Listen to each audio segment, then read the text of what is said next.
مع كل نهاية بتفاصيلها، وازاي كان لازم تقفلها. هتلاقي إجابة لأسئلتك، وهتعرف مين الناس حيلتك. نهاياتك مش ضمن الماضي، ده الماضي اللي بيحتاج نهايات عشان تنساه في هدوء مجبر.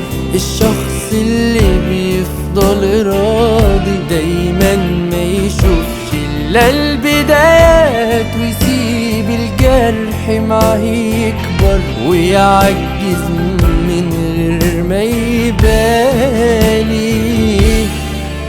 فالناس نهايات